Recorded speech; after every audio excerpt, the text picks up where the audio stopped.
Hello everyone, hope you're doing well. I thought we'd have a look at the rest of the aviation suggestions past the developers for July of 2025. It's time to have a look at some Italian stuff, some Israeli stuff, French, and also Swedish. So all of the fun nations, at least for me, when it comes to aviation.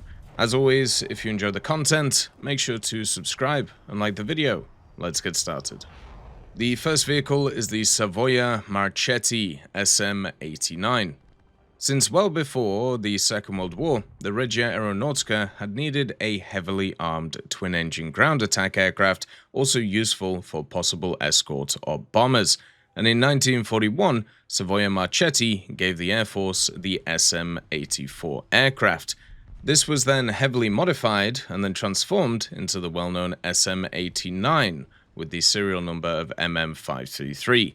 The aircraft was tested and assigned to the 173rd Squadron, but was frequently grounded due to its relatively poor maneuverability and also other problems with weight and also landing hazards. After the 8th of September, the vehicle was requisitioned by German forces, and it isn't really known what happened to it, but it was most likely destroyed.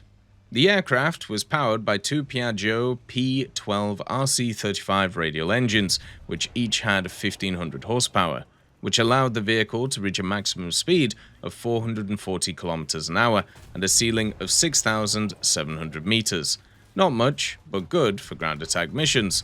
The aircraft itself was very heavily armed. It had an offensive armament of two 37mm Breda 3754 anti-aircraft guns with 37 rounds per gun, and also three 12.7mm Breda Safat machine guns with 350 rounds per gun. As defensive weapons, the aircraft also was equipped with a dorsal rotating turret with a 12.7mm Breda Safat and a ventral position always armed with a 12.7mm as well, showing that this vehicle had a hell of a lot of guns on it. For France, we have a fun aircraft from Amiot. This is the Amiot 354. It was one of two main members of the Amiot 350 family of aircraft. The story of these aircraft starts in 1933, with the French government issuing a request for a three-crewed bomber. Amiot would respond to this by coming up with the 340. This aircraft was first shown in 1936 and on the 15th Salon de l'Aéronautique in Paris, albeit in its civilian version, the Amiot 341. Unlike any other aircraft Amiot was known for until this point, the 340 featured smooth, rounded shapes in all-round aerodynamic vehicle. It would first fly in 1937, powered by two Nomron N01 engines, providing 920 horsepower. However, the requirement for a three-crew bomber was withdrawn and replaced in favor of a request for a four-crew aircraft. Changes to the aircraft were planned to accommodate a fourth crew member, but before these were made, the aircraft was used for a fairly interesting mission. In 1938, the Amiot 340 was used for a propaganda flight to Berlin. Goal of this was to convince Germany that France was using modern bombers and not outdated aircraft. A fact that was, of course, not entirely true. France, at the time, was still using many legacy types, and after returning, the aircraft received the necessary modifications to fit four crew and would be redesignated the Amiot 351.01. This aircraft would take to the skies in January of 1939 and would fly until the 4th of July of the same year, when it was lost in an accident.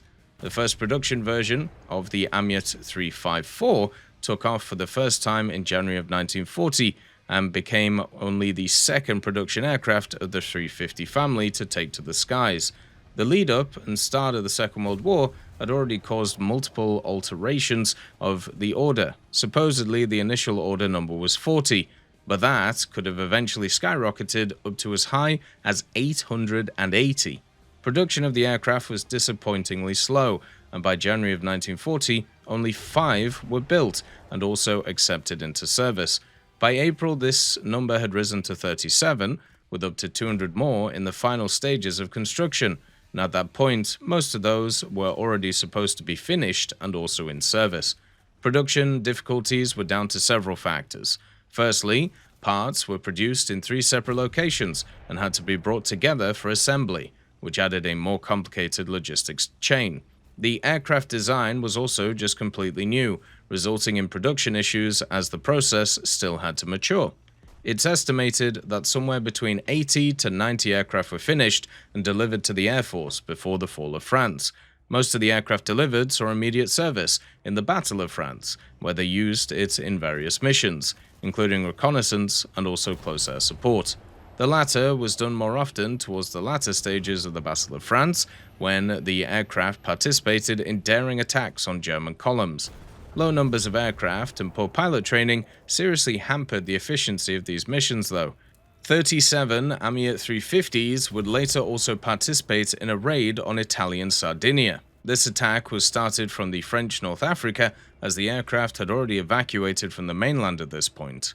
By the time of the surrender, 13 aircraft had been lost in combat or accidents, and the remaining aircraft would either be commandeered by Germany or were converted by the Vichy French for long-range liaison flights. The Amiot 354 was a twin-engine frontline bomber, powered by two Nomron engines. These engines were capable of propelling the vehicle to impressive speeds of up to 480 km an hour. It had a long, high-mounted wing with the engines suspended in nacelles. The tail was the main difference between the 351 and 354.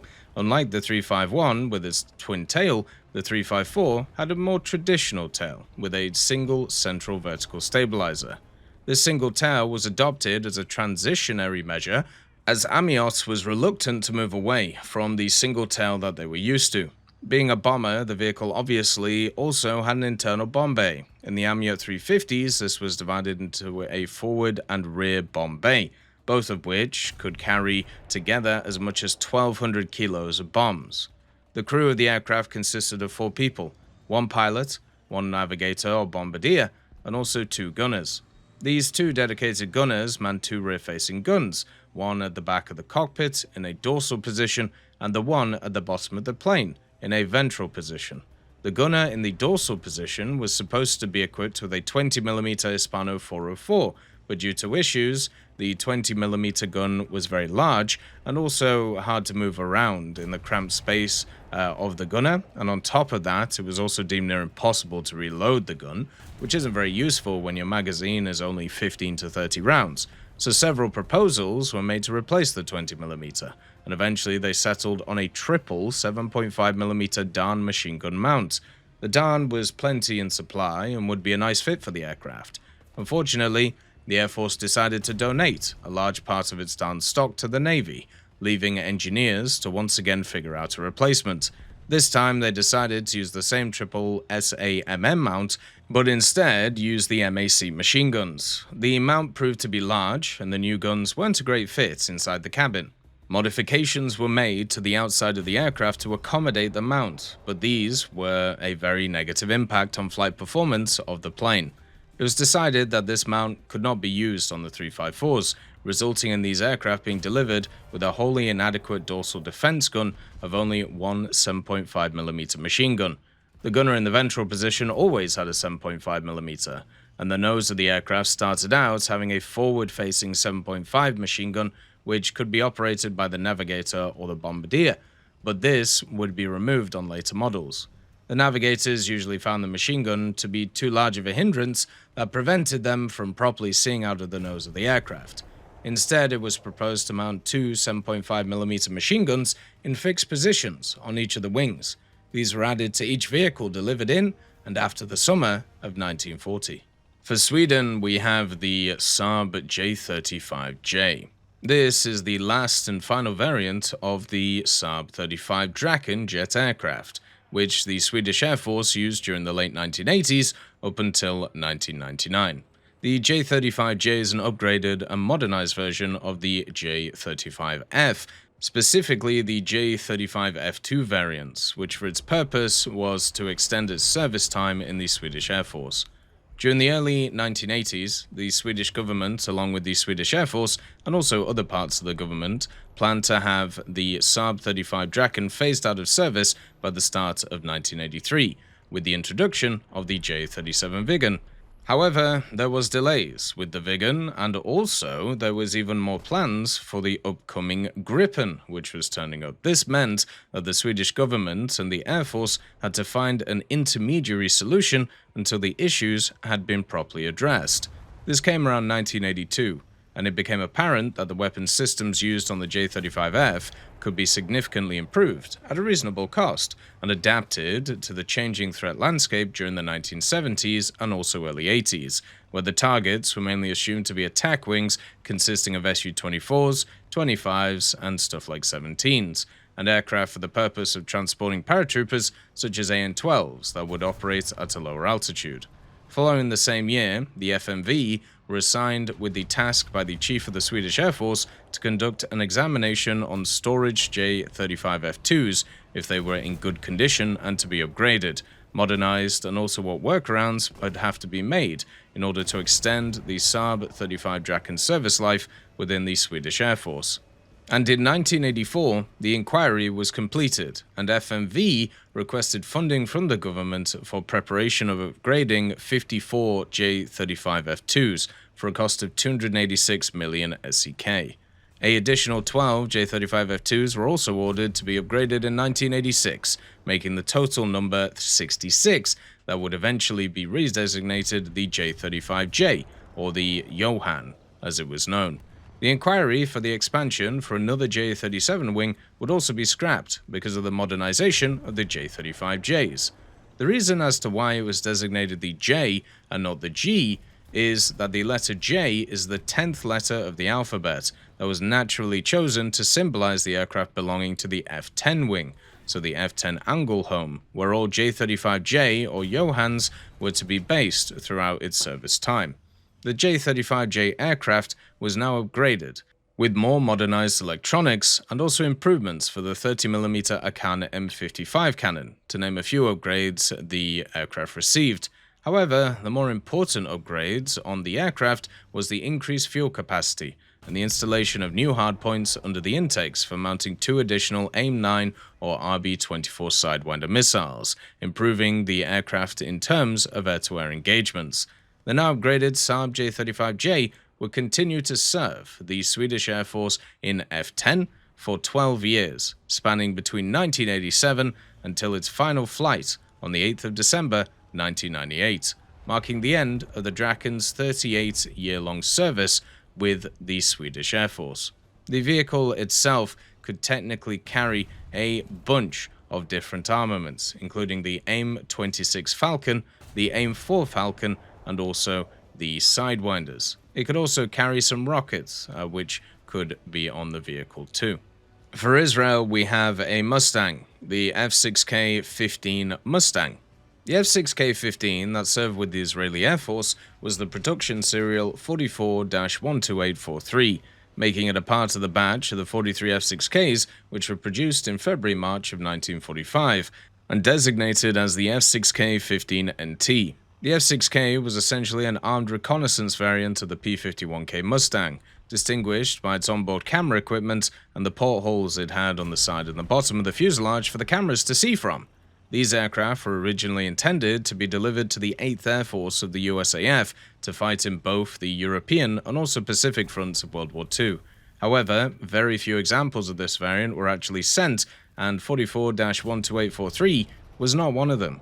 This specific F6K's fate in its initial years is largely unknown, and it's simply assumed that it remained in storage crates right up until the moment it was acquired by the Israelis, given that was the fate of many of the F6Ks that were never sent to war. Many sources wrongly believe that this Mustang was one of the S-26 reconnaissance Mustangs that were purchased from Sweden. However, that was not the case for this specific airframe, and the most likely reason that it ended up with Israel was that it was probably purchased by Al-Swimmer, while it was still in a storage crate and was later smuggled out of the country at some point.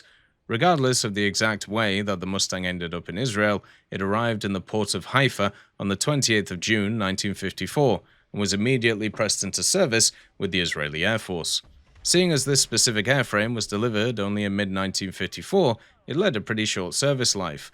In the Israeli Air Force, it received the identification number 2339, which was shortened to just 39, and was put into service with the 116th Squadron. Back in those years, it was known as the Flying Wing Squadron. During its service, it appears to have never actually been utilized as a reconnaissance aircraft. Instead, it was utilized in exactly the same way as the rest of the IAF's Mustangs. The F-6K was used in combat during the Sinai campaign of the Suez Crisis in October of 1956 and was retired from service shortly afterwards along with the rest of the IAF's Mustangs. After retiring from service, most of the 116th Squadron's Mustangs were sent to the Bedek Aviation Company to be stored, sold, or scrapped. However, Mustang number 39 was actually kept as a display piece and put up on a pedestal in the entrance of Tel Nof Air Base, which was the home base of the 116th Squadron at the time. And in 1986, when the squadron moved to Neve Tim Air Base, the Mustang was taken with them and put as a memorial display outside of the airbase. Finally, in 1991, the Israeli Air Force Museum at Hatzerim acquired the aircraft, but by the time it was already in pretty rough condition, so it was placed in the scrapyard area behind the museum and not along with the main displays. Unfortunately, during one of the attempts to move the aircraft along the museum, its tail broke off, leading to it remaining as a proper wreckage for many years. Attempts were conducted since the late 90s to bring it back to a display-worthy state, but the museum staff weren't able to do it successfully. In 2009, the civilian Israeli aviation company El Al agreed to repair the aircraft as a donation to the museum and successfully completed the renovation in December of 2014. Since then, the F-6K has been placed on a pedestal at the entrance road of the Israeli Air Force Museum, where it still exists today. As always, I hope you have a wonderful day, and I'll see you next time. I'd just like to thank GMG Smiley, CD Beans, Chieftain Mike, EMN3 Galaxy, Tulio Pontecovo, Brendan Quinn, Carrion Crow, Gus Irenicus, Pyman, Warthunder, Teddy, Daniel Stanton, Martinez, B. Young, Ozzy Panzer, Alan Hacker, Liam Shear, Opium Prime, Lafouche, Sem, Aslan, Uncle Bean, and Derek R. for supporting the channel.